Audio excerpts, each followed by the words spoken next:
No? Full screen, yes. Okay. Okay, thank you. Good afternoon. Thank you very much for inviting me to this educational session inside the IMPERAS project. I am presenting a 70 years old man in the personal history, medical history, highlight a laryngeal squamous carcinoma in 2000, but nowadays is free of disease. And now is consulting by epigastralgia and a pain, abdominal pain, and abdominal CT scan is performed. In a casual way, is detected a solid soft tissue mass in left iliac muscle with heterogeneous captation. It's a well circumscribed mass, and a small biopsy is performed, and the diagnosis of this small biopsy, cylinder biopsy, is of a small round cell and differentiate sarcoma, and the patient is coming to our center for oncological resection. Here we have the gross specimen. It's a well circumscribed mass, well circumscribed neoplasm with a cut surface field and half with whitish and yellowish areas with different tones of colors. And we also observe calcified areas when we cut the specimen. The surgical margins are very close, but are not in contact directly. These are the dimensions of the tumor, 9.5 centimeters of the largest dimension. And now when we see a microscope, we certainly observe this well circumscribed mass with a diffuse growth pattern with hypercellular and hypercellular areas.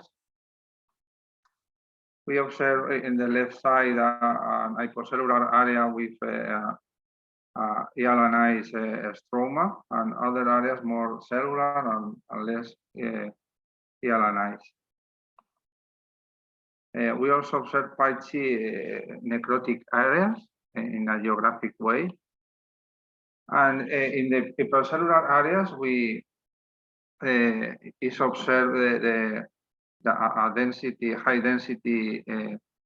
cellularity, and it is some rosettes and pseudo rosettes are also observed. It's also observed a nuclear molding is seen, and the pleomorphism is moderate and slight. And in some areas, the small round cell appearances is quite evident. Also, we see some mitotic figures in some cells, and the nuclei are quite hyperchromatic. Sometimes in some areas we observe pseudo-rosette structures and nuclear inclusions are seen in some nuclei. And in other areas, we see hyalinized stroma are more hypocellular, and is interesting this wide bands of collagen fibers that are seen in some zones, and the plasmacytoid features of the cellularity of these fields is seen in some cells. Are present these features, plasmacytoid features, the white bands of collagen. These white bands reminds the immature osteoid It's also see rhabdoid features in some cells. And there are also intermediate density areas. The morphology of the cells are irregular, but in general are epithelioid, polygonal, ovoid, different shapes. And mitotic figures are seen, although some of them are adopters because the regular hyperchromatic nuclei and nuclear inclusions and pseudo-inclusions are also seen. Here we can see these nuclear inclusions in some cells. So arriving to this point, which entities do you think is they are possible in this with this morphology with H&E? Well, do you want me to respond? It looks impossible for me. It looks completely non-distinctive, although the hyalinized bits look a little bit like sclerosing epithelioid fibrosarcoma, but then the very highly cellular areas with sort of more round cell morphology would be quite unusual in that context. It looks very, very difficult to me. I am already depressed. I'm usually depressed by the end of every day, actually. Yes, we think on this differential diagnosis is one of your diagnoses. Sclerosing epithelial fibrosarcoma is one of the possibilities, but also the extraskeletal osteosarcoma is maybe it's another one because of these parts of osteoid, immature osteoid stroma that can be. Ossifying fibromyxoid tumor is another possibility. Although we don't see microscopically calcified nuclei, but macroscopically was calcified, and the small round cell neoplasm by the hypercellular zones that we see that reminds the small round cell tumor. Less probably are these ones, the adult fibrosarcoma, because the cells are not quite spindle cell, and we don't see epithelioid angiosarcoma will be very rare, and proximal epithelioid sarcoma. We think this probably these four first they are the most probably diagnosis looking the H&E. So I continue with the immunohistochemistry. We see this the CD99 that is positive, but is cytoplasmatic and is not membranous and is not quite strong for a UV sarcoma, for example. The SATB2 is absent in this tumor.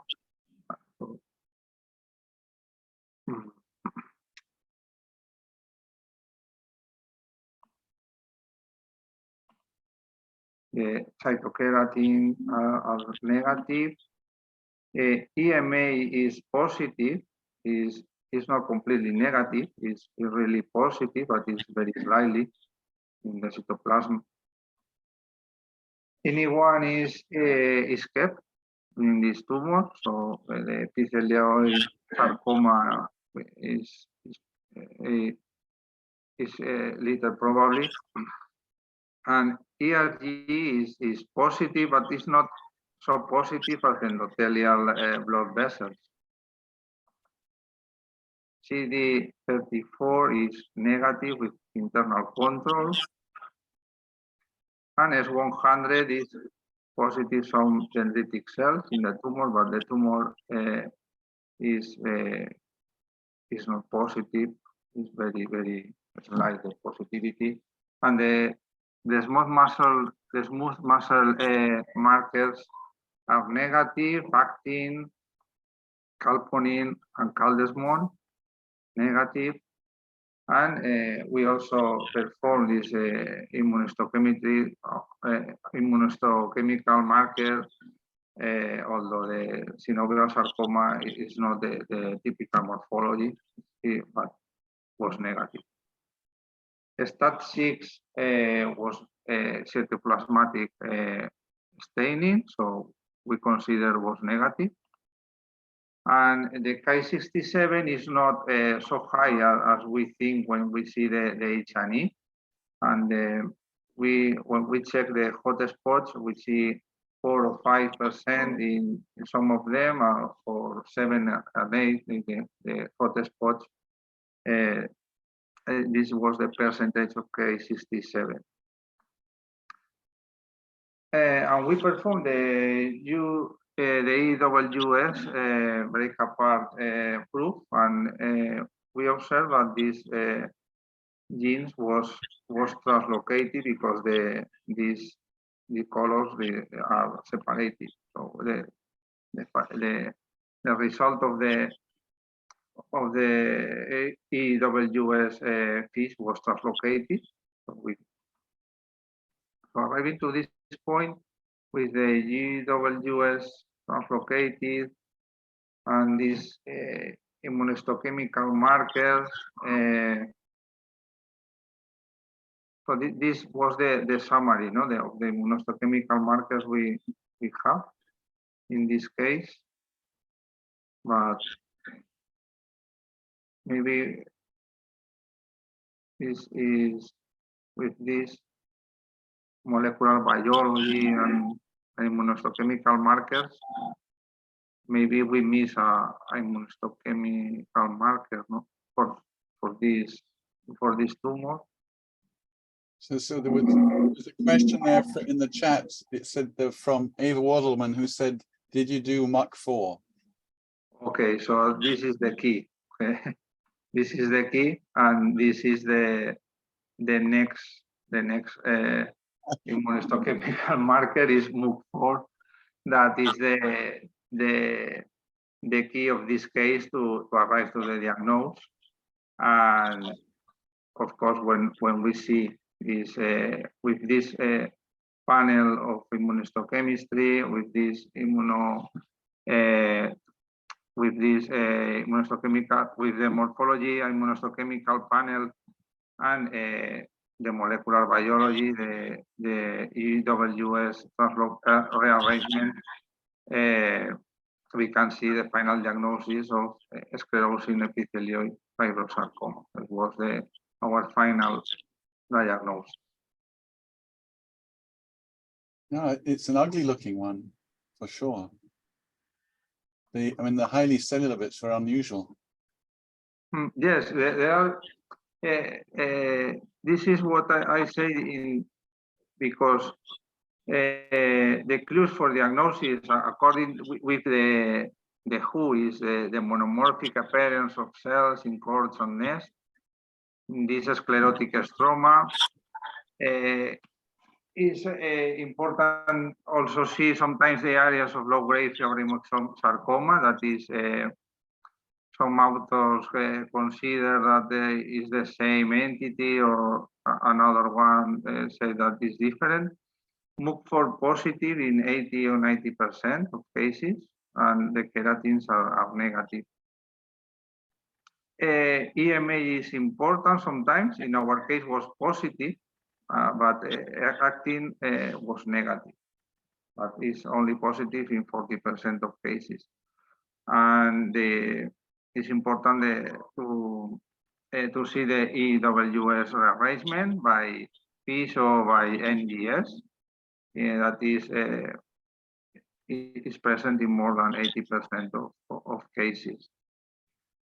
But as the Professor Christopher Fletcher said, this case presents unusual features as a marked pleomorphism, necrotic areas that are not typical of this tumor, and areas of a small round cell appearance with scant cytoplasm that reminds the small round cell tumor.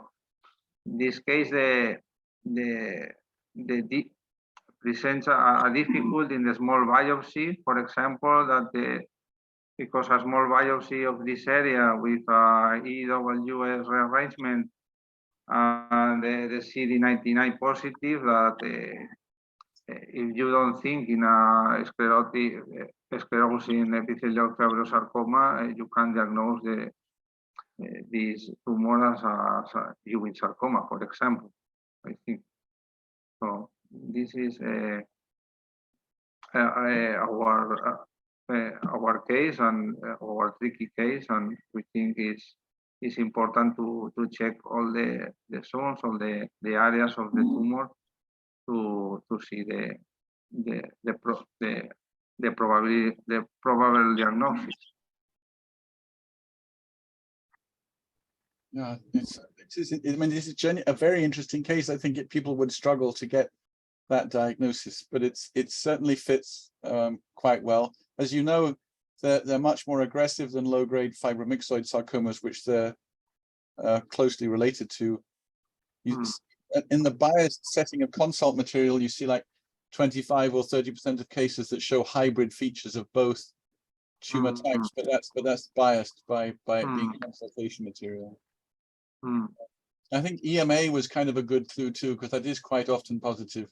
And I imagine the calcification that you told us about, but you didn't show us, I imagine that was probably areas of bone, because you can get bone in both low-grade fibromyxoid sarcoma and in sclerosing epithelioid fibrosarcoma. Was it bone? No, it's a soft tissue mass it's not related with bone. Yeah, no, what I meant was sometimes both low-grade fibromyxoid sarcoma and also sclerosing epithelioid fibrosarcoma sometimes make metaplastic bone in the stroma. Yes. So I just wondered if that... Okay, yes. Anyway, this a very nice case, and unfortunately nobody knows how to treat them. So if they metastasize, oncologists have no idea what to do. To date, we don't know. To date, this tumor don't metastasize, and for the moment, but this diagnosis was recently, and we don't know the outcome of this tumor. And so we should probably ask members of the audience if they have questions. Does anybody have questions? It's impossible to. Oh, you have to put your hand up or something, or put it in the chat maybe. Yes.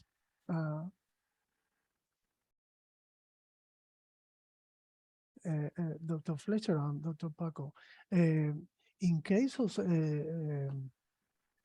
throughput biopsy and strong positive for MAT4 and CD99,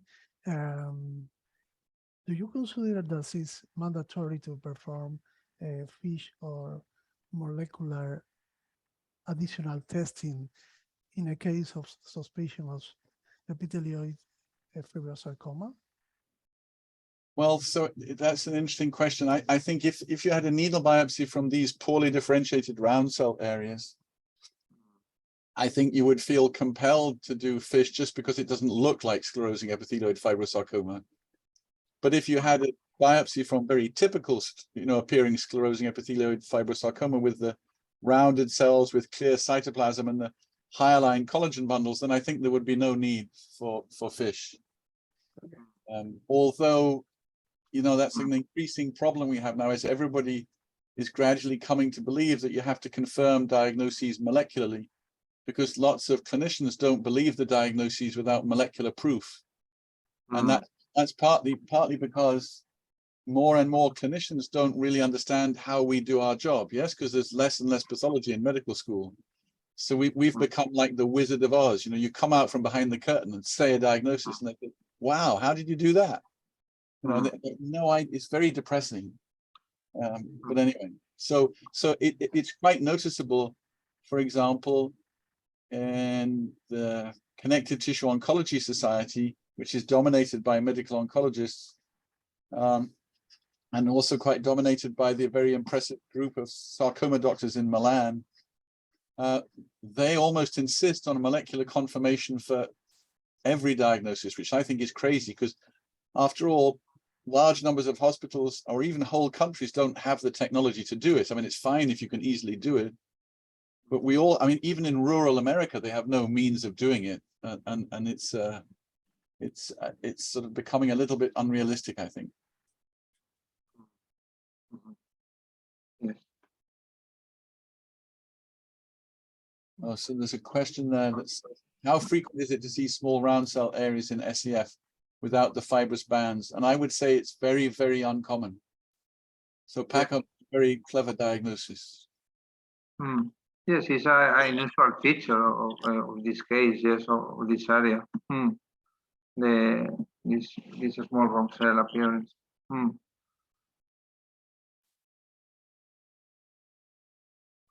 Yeah, no, it's a really remarkable case. You should be very proud of making that diagnosis. I think many people would miss it. Okay. Oh, Ava's got some comment. Wait a minute, we have to see it in. Ava says the number of morphologically educated pathologists is decreasing dramatically, whereas molecular pathologists you're probably right, because people don't understand the importance of morphology, and yet there are so many tumor types when there is not a specific genotype. So you have to remind people of that. Anyway. Yes, in this case, the molecular biology is important to correct to the diagnosis. Yeah, for a case like that, absolutely, because it's so unusual. See, even Antonio is impressed.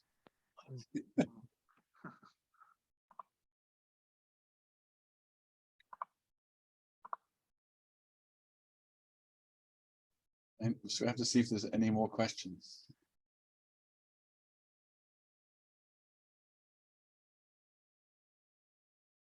No. No, everybody's impressed. You're a national hero now for at least like an hour anyway, hour and a half.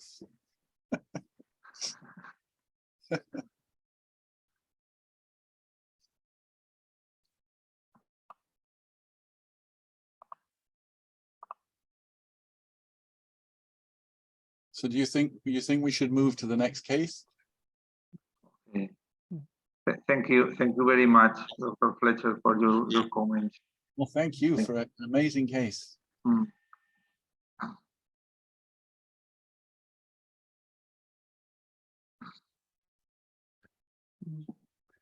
Paco, could you please stop to sharing your screen? Okay, yes.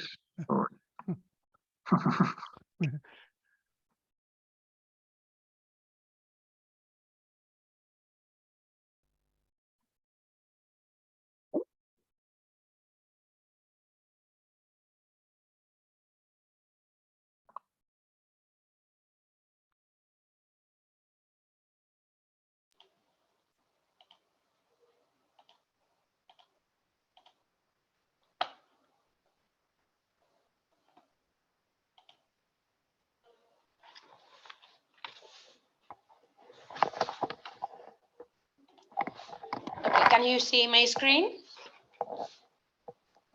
No? Yes. Yeah. Okay. Good afternoon to everyone. It is an honor to be part of this session, especially with because Dr. Fletcher is being the host today. So I would like to share with you a case of a 20-year-old woman with a humerus fracture with a daily normal movement, which came out, as you can see here, in the X-ray pathological fracture. She had.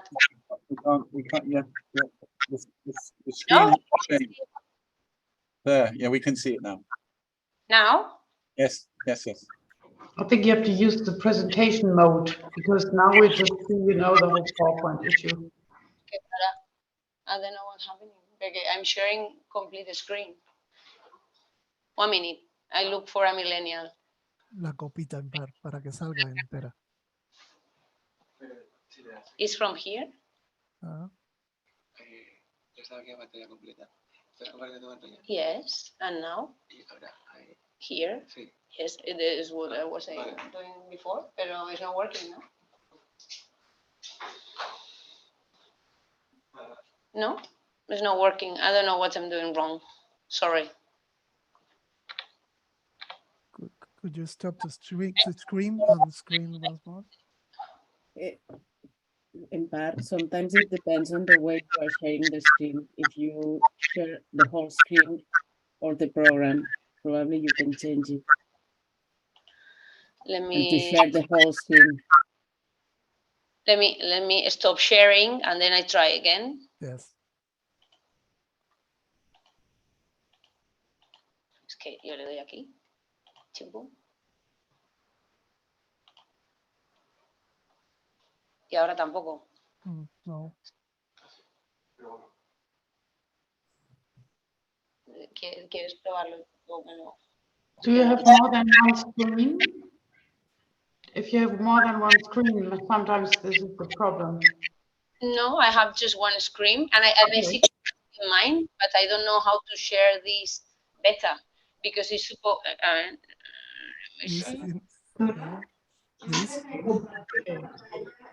There are options when you share the screen in part. You can share the whole screen or the PPT or whatever.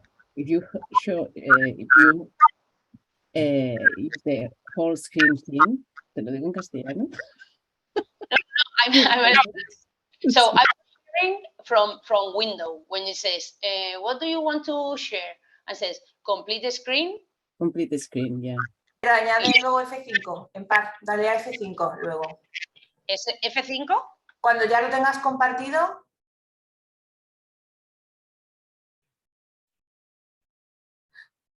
We are a team.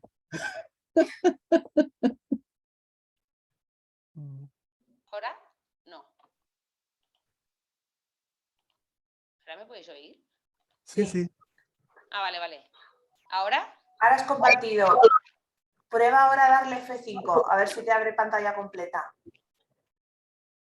Pues es que yo la tengo pantalla completa, pero vosotros no.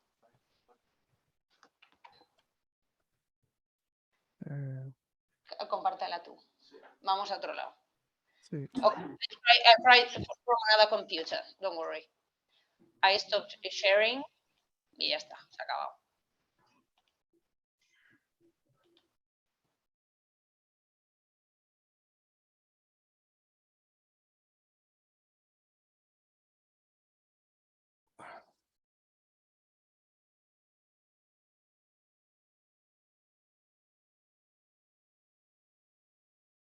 Isidro. Y si Sí. pasamos a Silvia mientras Empar soluciona, ¿cómo Sí. lo ves? No sé. Sí, pero ya está haciendo los cambios.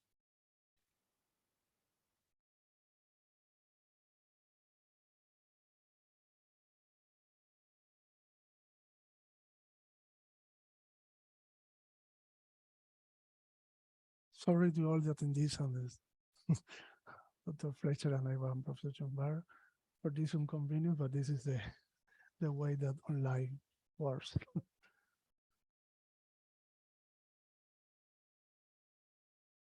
Sorry, I said, don't worry. I understand. Everybody has problems sometimes.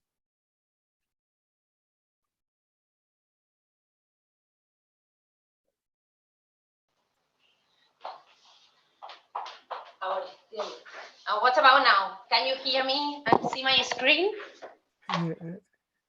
Or no? We can see you, but not your screen. Not now. Pues.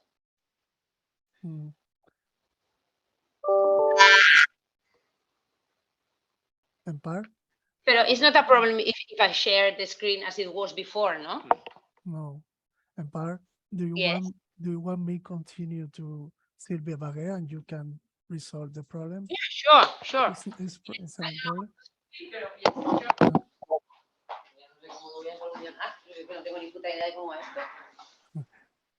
Silvia? Yes, okay, let's see if I have problems. First of all, I would like to thank Dr. Machado and Dr. Romagosa for inviting me. Congratulations to Frances for the case. And I'm very happy to share this. Can you hear me? Yes. Okay, I'm very happy to share this session with all of you, and especially with Dr. Fletcher. So let me see what happened now, because I was not really prepared to share the screen right now.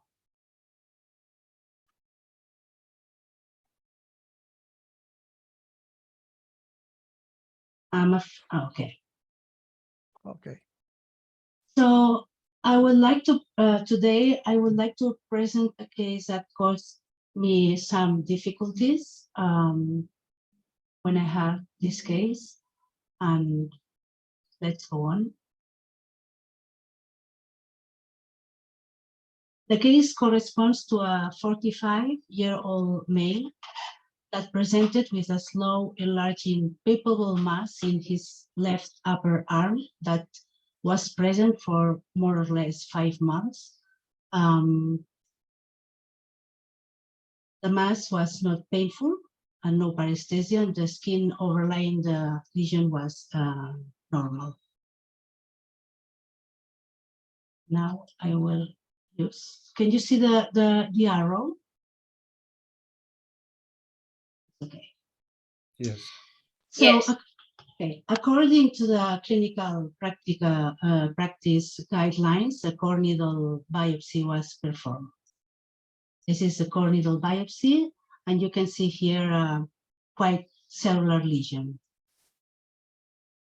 At low power magnification, the lesion showed a vague pattern of fusiform and rather uniform cells, as you see here, and notice the lymphoid population. At higher magnification, you see the cells that have eosinophilic indistinct cytoplasm with mostly oval vesicular nuclei with visible and in some occasions prominent nucleoli. And again, see the lymphoid in between, lymphoid population in between. In some areas, we started to see these cells with a white microvacuolated cytoplasm with histiocytic appearance. And in some sections, the population was made up predominantly with histiocytes.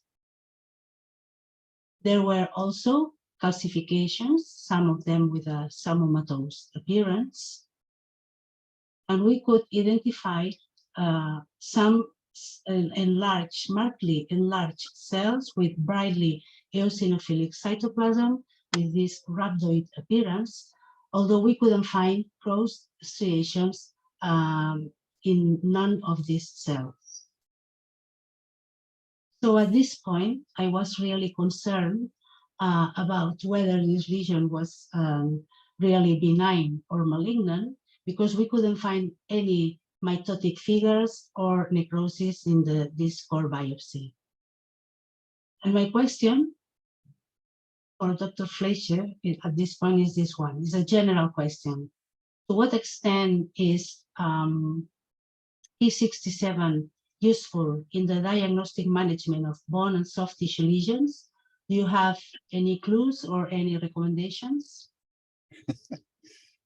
My honest answer to the question is we don't use it at all. Okay. And it's not well validated, particularly not as a diagnostic tool in the soft tissue things. Okay. And our clinicians have no interest in it either. Thank you. So this is a P67 that is not very helpful, really. It's very low. And what about imaging? The CT scan showed a soft tissue mass with a central calcification, and MRI showed soft 4.3 soft tissue mass within the brachial biceps, which was or which showed hyperintensity in T1 with a mostly diffuse and homogeneous enhancement, contrast enhancement. So based on clinical data and morphology, what is your opinion, Dr. Fletcher, about this case? I wonder if it's the things that I originally used to call inflammatory leiomyosarcoma and nowadays get called histiocyte-rich rhabdomyoblastic tumor. Okay. Yes. So in this case, this was my initial differential diagnosis. Not even though I don't think that the lesion I have shown you fits well with any of these entities. I wanted to exclude them because some of them are really very aggressive, and I think it's important. And I must say that I didn't include inflammatory leiomyosarcoma in my initial differential diagnosis.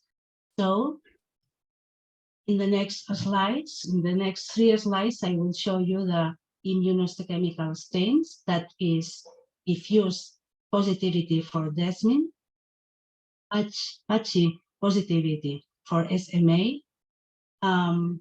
Myogenin was confined to a very small number of cells, as you see here, and MyoD1 was negative.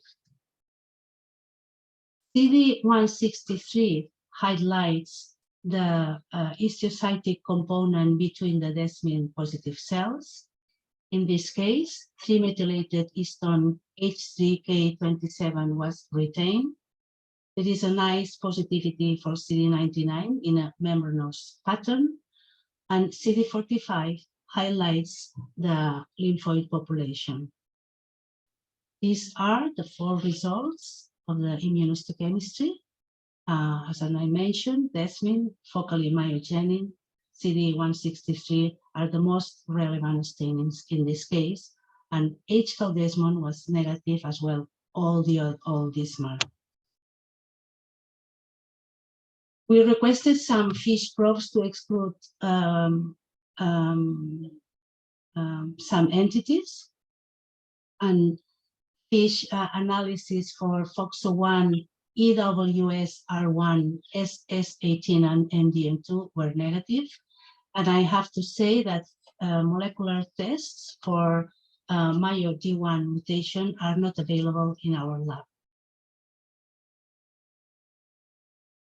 So at this point, I really, my concern was that this, despite the focal rhabdomyoblastic differentiation, I think this case do not correspond to any described form or rhabdomyosarcoma. So the question was for you, Dr. Fletcher, again, does focal positivity for skeletal muscle differentiation by itself lead to a diagnosis of rhabdomyoma or rhabdomyosarcoma? Yeah. Well, that's a tough question, because occasionally, as you know, you can see scattered cells positive for myogenin and other tumor types, things even, for example, uterine leiomyosarcomas. I think when there's very few cells, then I would not be confident. But I think in this case, when you have cells that actually look like rhabdomyoblasts, as well as the multifocally scattered cells positive for myogenin, I think the immunophenotype fits fine with the so-called histiocyte-rich rhabdomyoblastic tumor. Former inflammatory lyo. Yes, but you know, at this point, I didn't think about this entity. So I continue with the case. So you told us your diagnosis already. You wouldn't request more molecular studies. And just some remarks about NGS, if someone would request NGS in this case. The first question is availability, because as you mentioned, NGS is a technique that is only available in few centers. The other question is, does anyone have the possibility to request and get results on demand?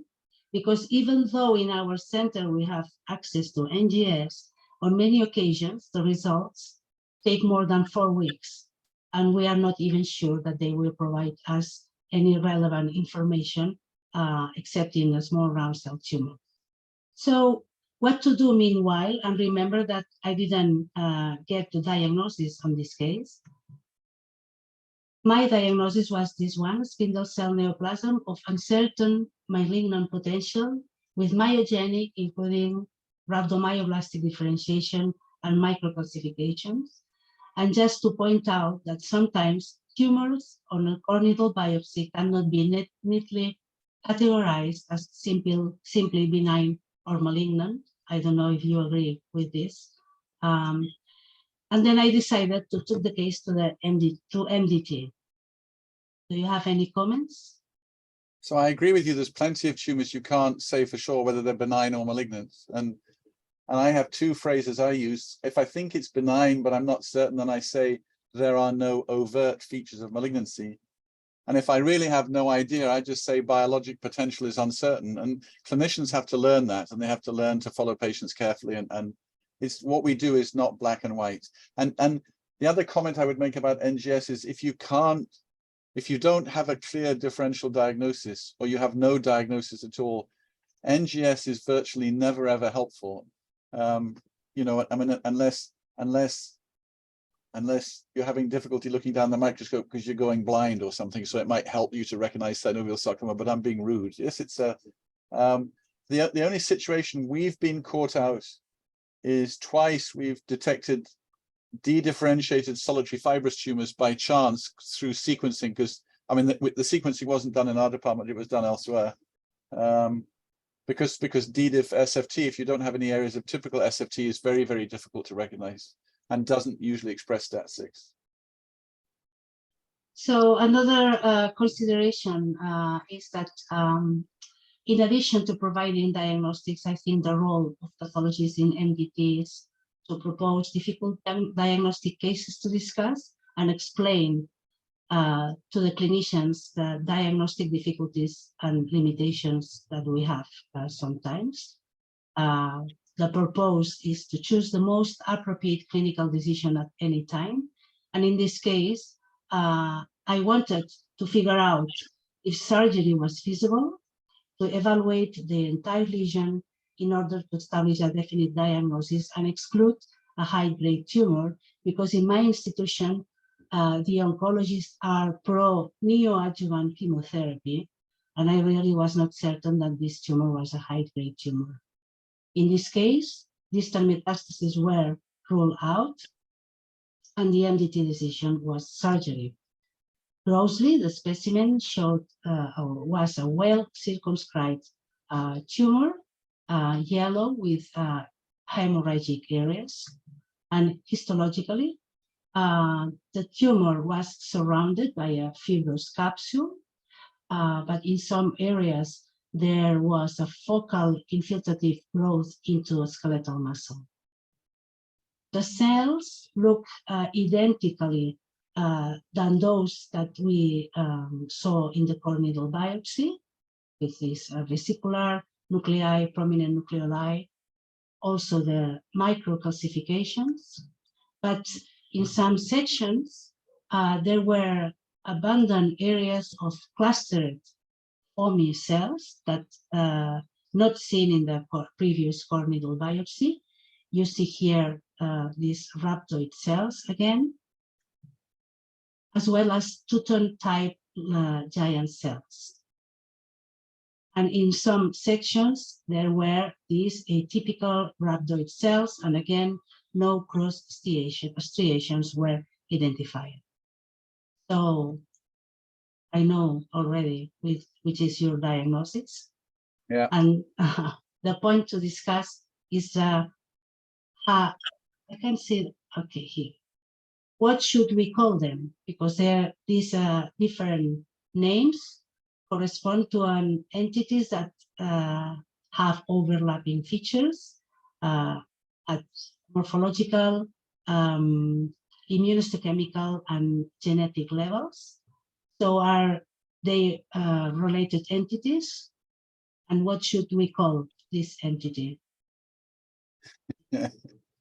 Well, it depends who you want to. I mean, I think they're more closely related. They are rhabdomyoblastic of some kind based on gene expression profiling. Yes, I mean they express, which we didn't know. I mean, we described inflammatory leiomyosarcoma in 1993, I think. So I sound like a really old man now. But there was no gene expression profiling then, and there wasn't a good MyoD1 antibody or MIF4. So it never occurred to me. As we learn new things, you suddenly realize that you never imagined that could be a rhabdomyoblastic tumor. I mean, it didn't look like one in 1993 anyway. So, I mean, I think Andrew Falk named them histiocyte-rich rhabdomyoblastic tumor. If somebody wants to call them inflammatory rhabdomyoblastic tumor, that's somebody will just have to agree over that. Probably the next WHO consensus thing. They'll have to change the name of inflammatory lyo. I think in the last edition of the last edition of the WHO, I think we commented that their status of inflammatory lyo was uncertain because they expressed these skeletal muscle genes. I don't remember exactly how we phrased it. So, yeah. This is the paper that you mentioned, I think. Oh, yes. And and the WHO classification describes this malignant neoplasm with a smooth muscle differentiation and a prominent inflammatory infiltrate and near haploidization. These are the other papers that have proposed different names for this entity. And this is a more or less a summary of the different papers that have been published regarding this this tumor with different names or different proposed names. I like inflammatory rhabdomyoblastic tumor. Yeah, I mean, actually, I think it would be a fine name. Yes. Yeah, and this is the summary of the histology and immunohistochemistry findings that I will not read again, but fits well with our case, the case I'm presenting. And then just to remember that this tumor appears mainly in young to middle-aged adults as a slow-growing mass in deep soft tissues. In rare cases, maybe visceral, and genetics. The most frequent findings are near haploid karyotype, and in some cases, but not in all cases, inactivating somatic NF1 gene mutations.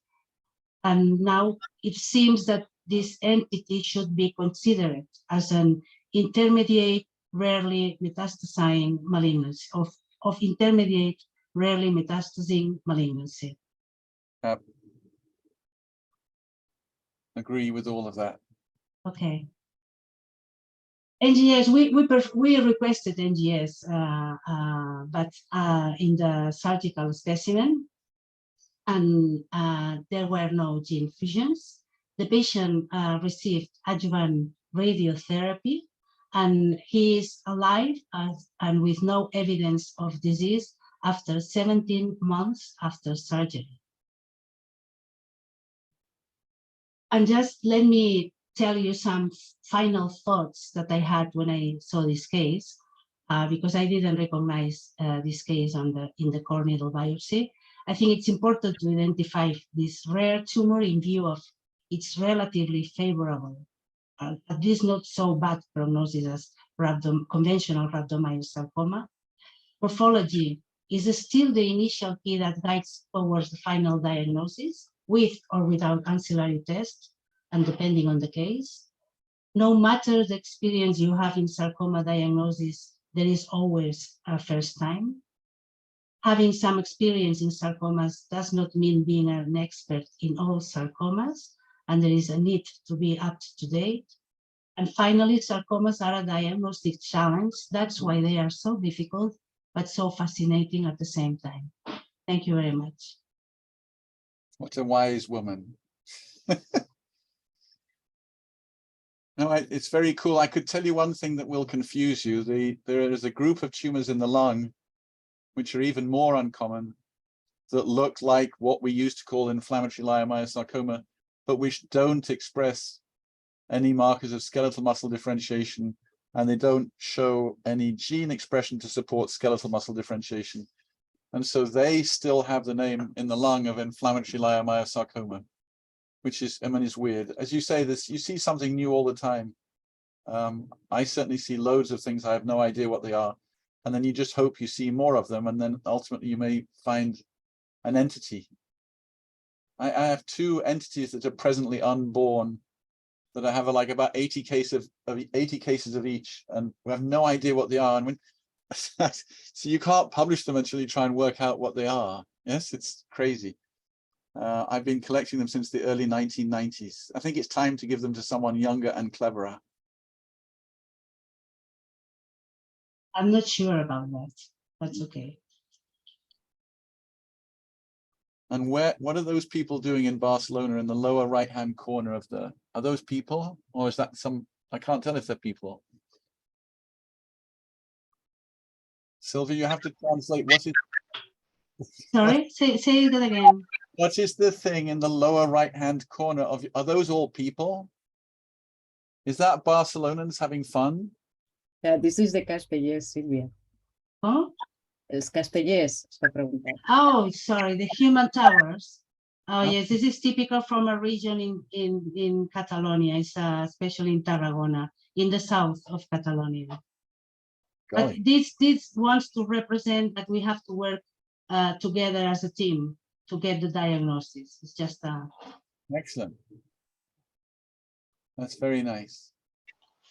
Silvia, very nice case. I've never seen one before. It is common to see this calcification.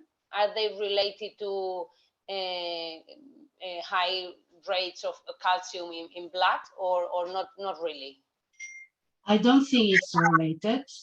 This is one of the morphological things that are described in this lesion. And some authors think that microcalcifications as thick fibrous capsule would favor a long-standing lesion. But you may find microcalcification. That's why one of my differential young patient and microcalcifications was a probable synovial sarcoma, but the other things doesn't fit with synovial sarcoma, but may create some difficulties. Oh, thank you. Yeah, when we described the with the wrong term inflammatory leiomyosarcoma all those years ago, quite a few of the cases in that study had microcalcifications, but nothing to do with the serum calcium at all. Okay, thank you.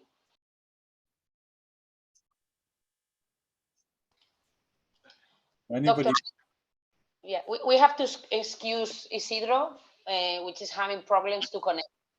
So, Are there questions in the chat? Because it seems there's a lot of, wait a minute, let me just let's open and see. Hi, I'm Cleo. I can help if Isidro is not here. Nice to see you, please. Cleo, I'm Cleo from Barcelona also. I'm the co-organizer of the IMPERAS project. I have a question. Do you have experience in malignant or cytologically more aggressive cases in the spectrum of the inflammatory rhabdomyoblastic or tumors? Well, so that's a tough question to answer because, you know, I have to go back and look at historical other in our original series of inflammatory leiomyosarcoma, most of them were benign, but I think we had 2 or 3 cases out of maybe 15 that metastasized, but I truthfully haven't gone back to look at them to see if they correspond to what we now call histiocyte-rich rhabdomyoblastic tumor.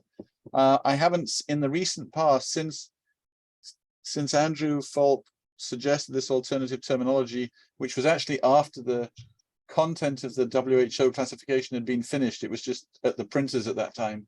I haven't seen one in the last 2.5, 3 years with more obviously ugly morphology. No. I have a series of 3 cases, well, a little series, and one of it has a perfectly nice areas and other areas with high mitotic rate and high pleomorphism. At the moment, the patient had no metastasis, anything that is worrisome, but cytologically and mitotically, especially because it was like 20-something mitosis per 10 high power field. So it was more worrisome than the others, but in the rest of the aspects, it was exactly the same. Yes, Cleo. Falk and Mayo group recently described the case with a synchronous areas of typical inflammatory rhabdomyoblastic tumor and areas of fully malignant rhabdomyosarcoma in the same tumor, and with a very poor prognosis. This is the only case I have seen in the literature. Okay, thank you. I personally, I wouldn't, if I saw one with lots of mitoses, I wouldn't call it malignant because of lots of mitoses.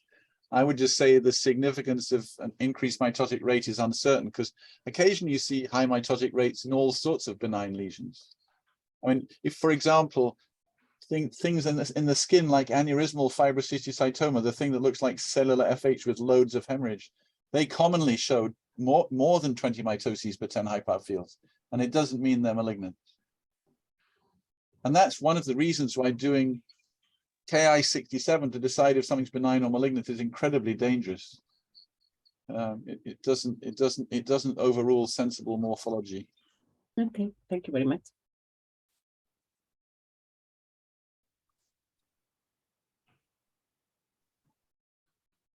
Probably we can continue with Empar. I think it's Really? Yeah, yes, Empar, many things. I am here. Okay. I am here. Isidro is here. Thank you. Vamos aquí.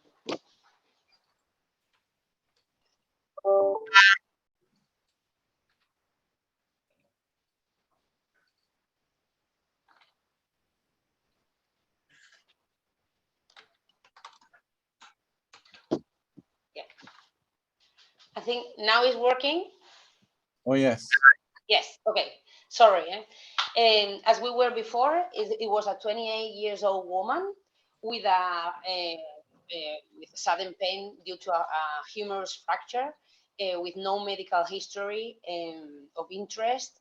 And as you can see here in the X-ray, it was a pathological fracture. Something was growing inside the humerus. If we see here the other radiological studies, we can see a tumor that is located at the metaphysis, but is growing down to the diaphysis, is breaking through the cortical layer in different points. Here and here is close to the synovial layer also. So they, with the potential diagnosis of a primary tumor, mainly osteosarcoma, versus metastasis, biopsy, a percutaneous biopsy was performed. So this is the morphology. Is a quite heterogeneous tumor. As you can see, as I didn't comment it before, but there was not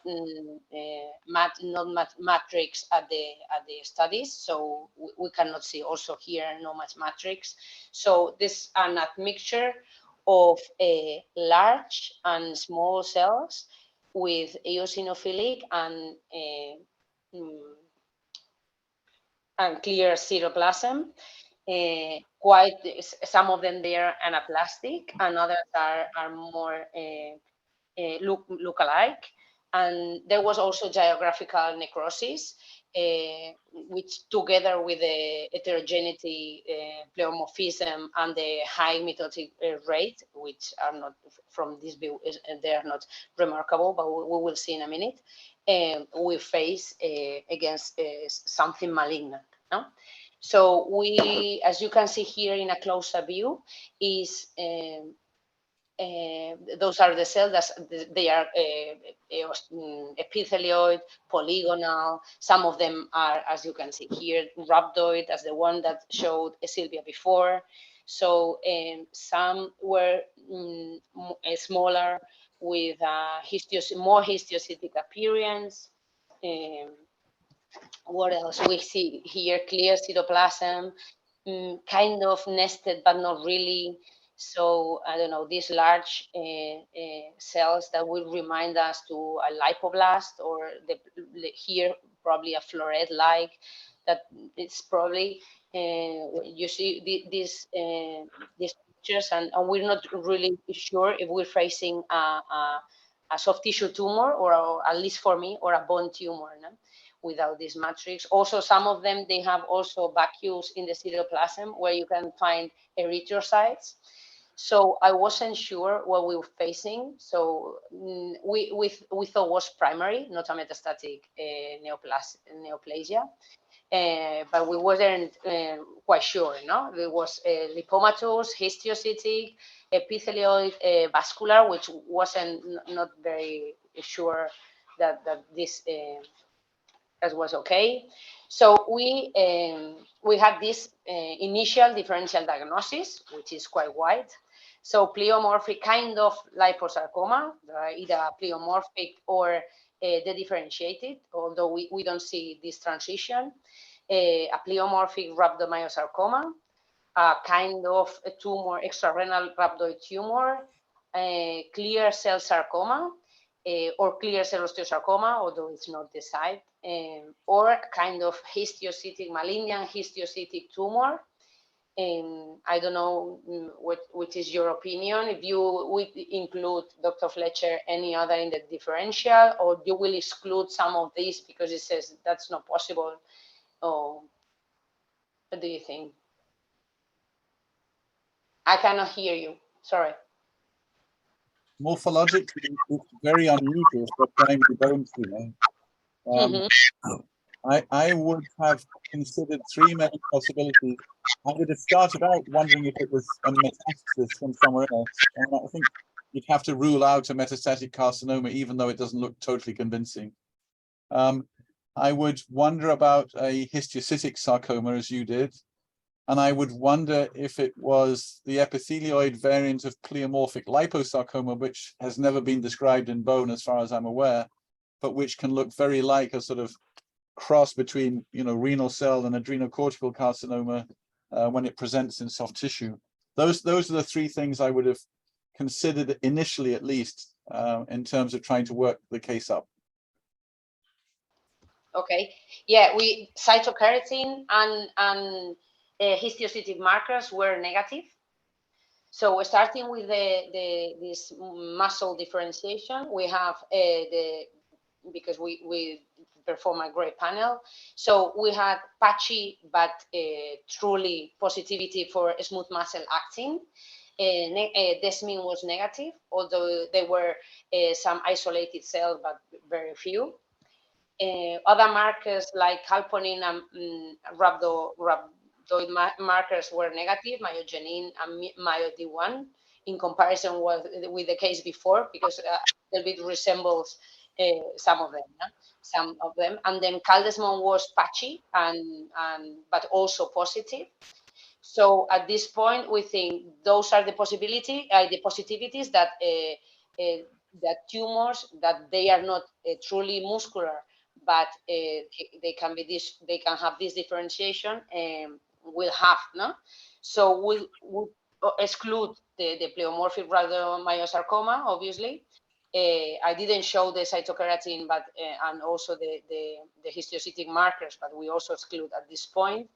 And we add in the differential malignant myoepithelioma, because that can appear in bone, and because of the morphology, dipicoma, although we have never seen this before in bone.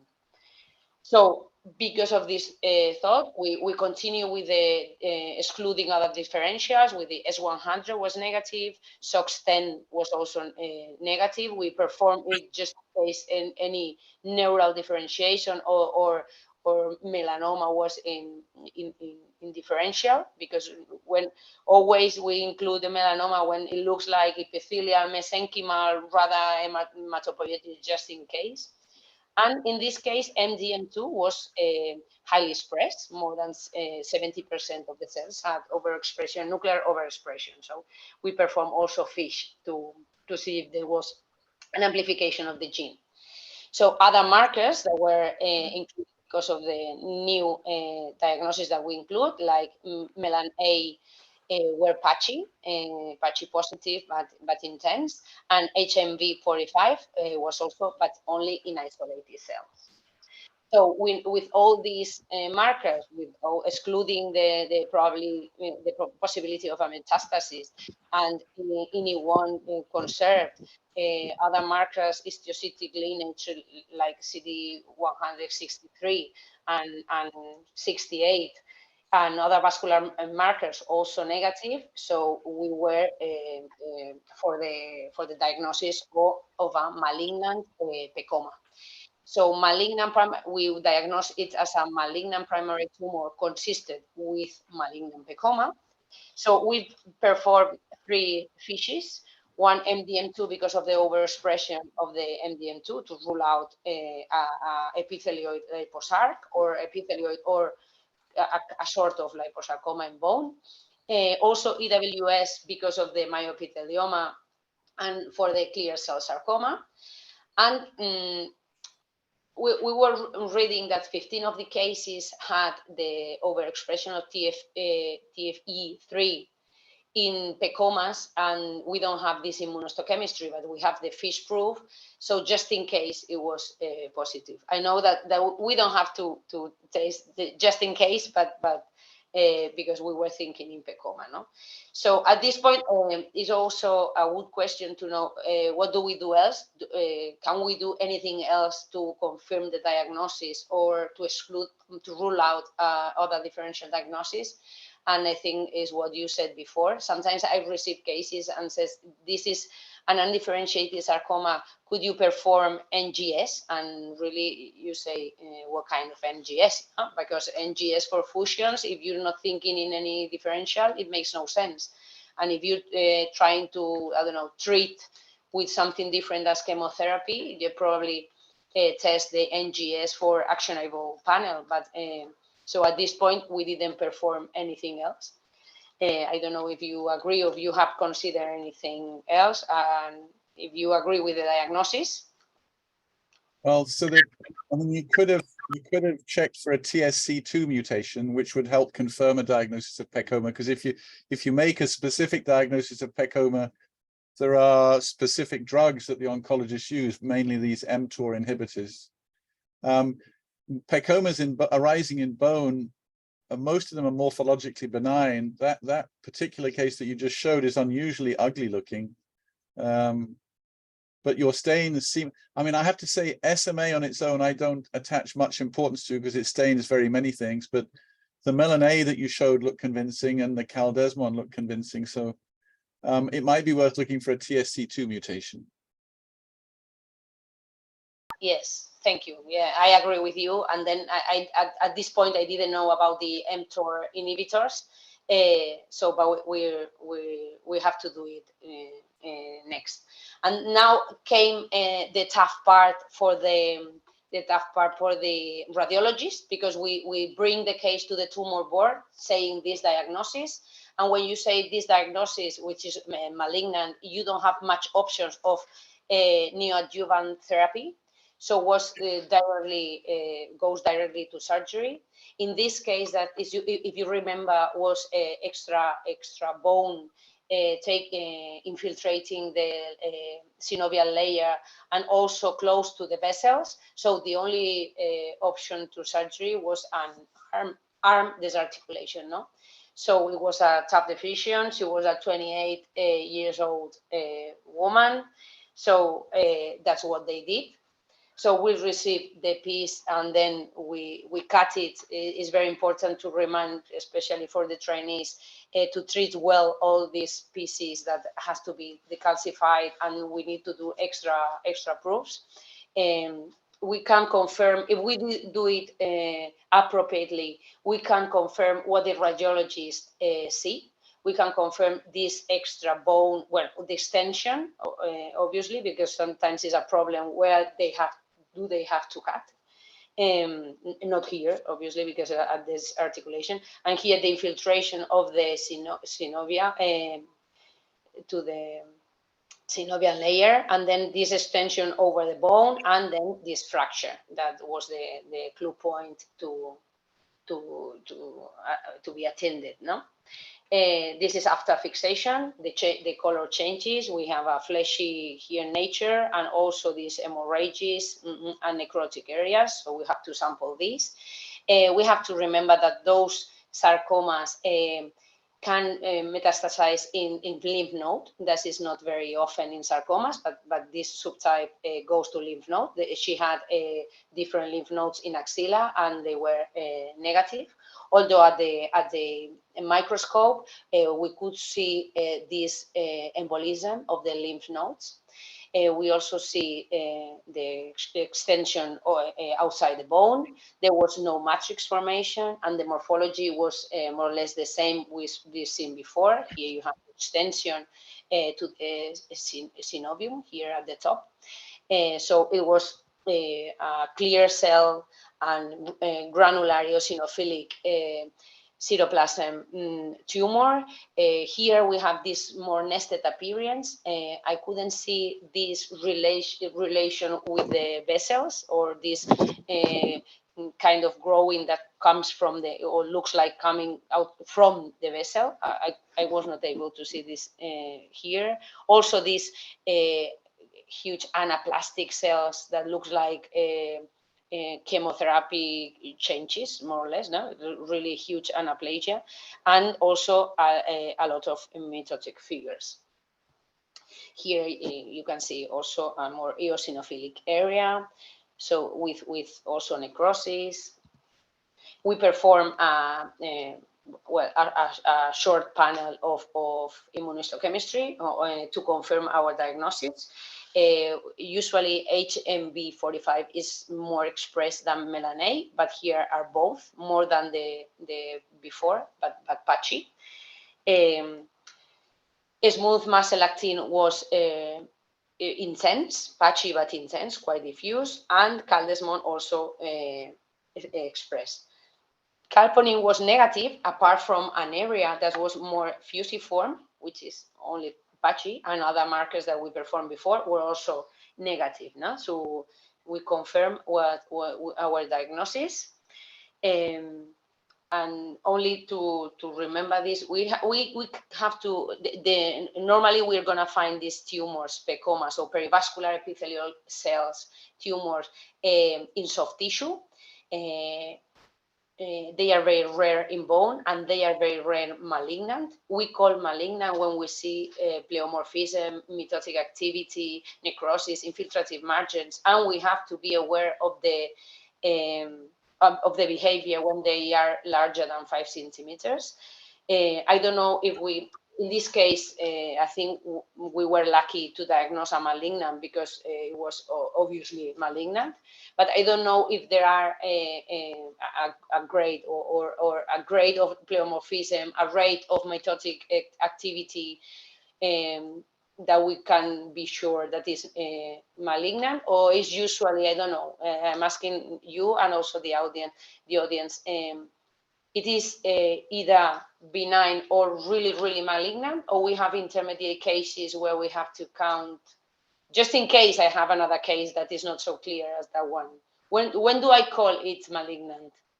Well, so, I mean, malignant sarcomas typically are really quite pleomorphic and sort of anaplastic looking. Those huge cells that you said look like sort of post-chemotherapy cells are very common in malignant sarcomas, especially in the uterus and so on.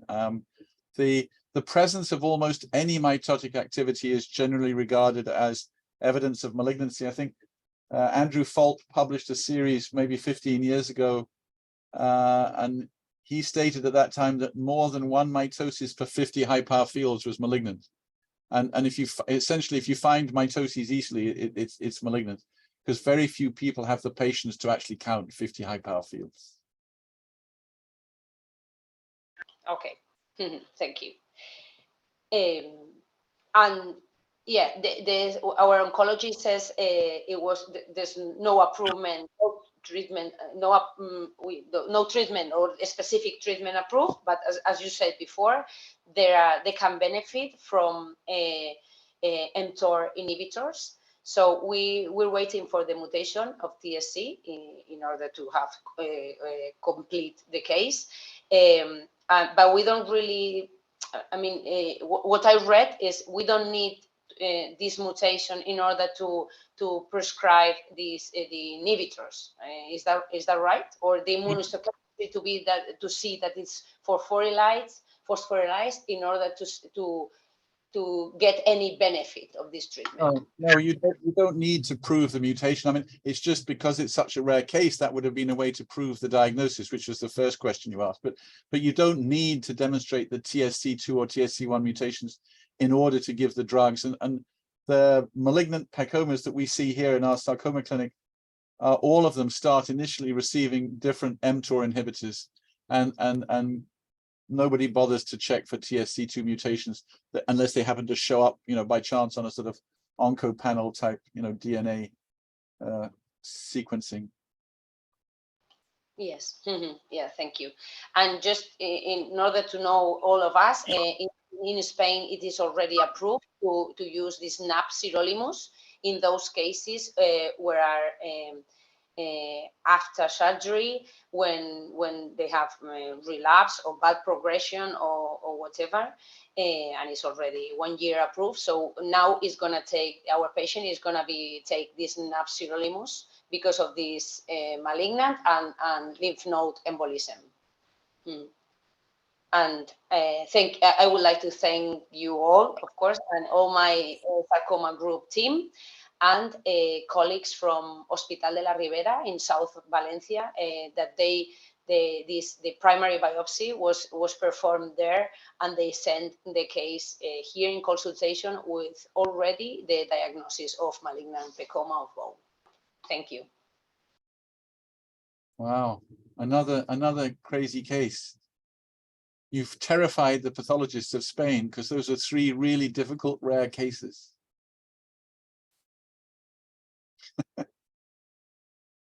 The first author of that study you just showed about NAB sirolimus is actually one of our medical oncologists, and he sees all the pecomas that come here. And so he's actually treated a lot of them now over the last 10 or 12 years. Yes, you're right. I saw it in the paper. That stays your hospital. Yeah, he's a very nice guy, Andy Wagner. Amazing. So does anybody in the audience have questions for Dr. Empar, you have a question in the chat box. Okay, I look for it.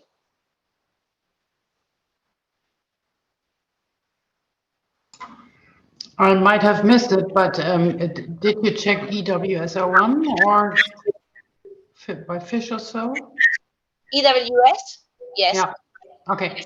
I just was wondering because of they were so clear, the cells. So. You mean in order to rule out the clear cell sarcoma? Yeah. Yes. Yes, that's why we perform it. Yeah, because it really rules out and these clusters and large cells.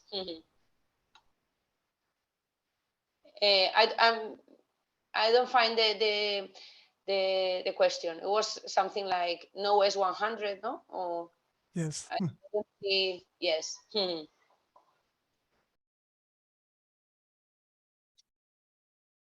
they certainly are 3 extraordinary cases. I don't remember. We published a series of pecomas in bone about maybe 12 years or so ago, but I don't remember how many of them were malignant.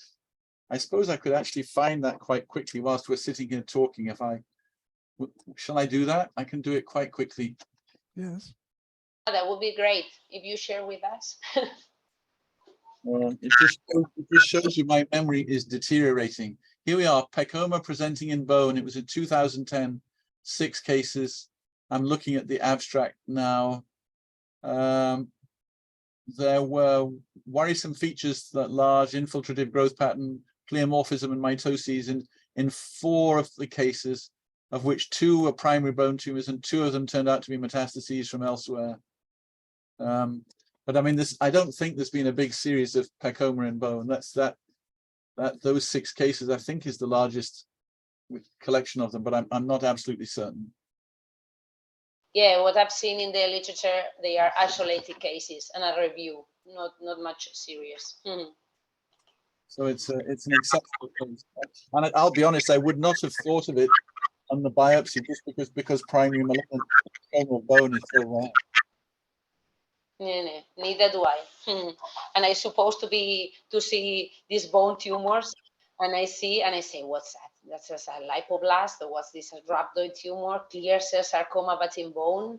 I wasn't really sure. Clear cell osteosarcoma, so clear cell osteosarcoma, I don't know, in this location in humerus, I don't know. Actually, there's one small teaching point, is that most clear cell sarcomas don't have clear cytoplasm. It's a really bad name. It's funny, but most of them just look like sort of rather cytologically uniform amelanotic melanomas with spindle cell morphology. Most of them don't have clear cytoplasm. And if you actually look in the very first edition of the Enzinger textbook, so that was when I think I was in my 2nd year of pathology, or maybe my 1st year of pathology, and it said differential diagnosis of clear cell sarcoma was fibrosarcoma, and I couldn't understand that because it had all these pictures of things with clear cells, and then the differential diagnosis was a fascicular spindle cell thing, and it made no sense to me. And then I learned that they're mostly fascicular spindle cell things. So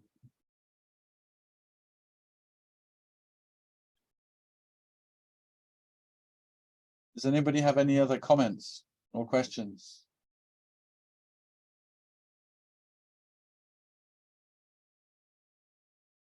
Because if you don't, then it's time for you to go and relax. Thank you very much, Dr. Fletcher, all the guest speakers, and all the attendees for this session. We hopefully to invite you for the next section, maybe next year, if you agree, for three new case. We really enjoyed this presentation, and we hope to maintain this many times. Congratulations to all the speakers and to Dr. Fletcher. Hi, Chris. Hi, Antonio. It's nice to see you. You're looking very vigorous. You too. The time goes by, huh? Oh, yes. Very fast, too. Yeah, it gets faster and faster. Really. Never mind. It's very nice to see you. For me, it's a pleasure to see you too. Bye to everyone. Thank you. Thank you. Bye. Thank you all. Bye-bye. Thank you. Bye-bye.